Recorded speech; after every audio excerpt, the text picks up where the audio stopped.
Matematik tahun 1 muka surat 64. Soalan 3.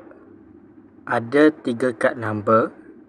Bina nombor 2 digit paling kecil dan paling besar.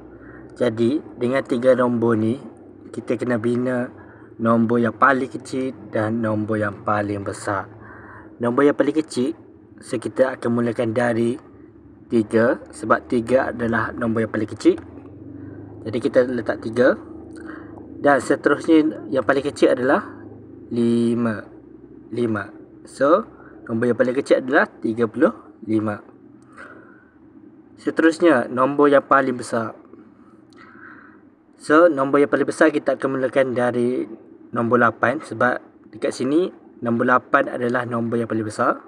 Kita letak 8. Dan nombor yang paling besar yang seterusnya adalah 5. So, kita letak 5. So, kita akan dapat 85. So, ini adalah jawapannya. Soalan keempat. Dila ada 6 gula-gula. Dia beli lagi 10. Dila bilang menaik 2 gula-gula itu. Berapa gula-gula Dila semuanya?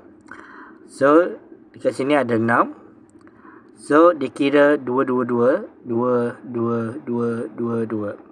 So, kita perlu tambahkan 6 tambah 2, 8. 8 tambah 2, 10. 10 tambah 2, 12. Tambah 2 lagi, 14. Tambah 2 lagi, 16.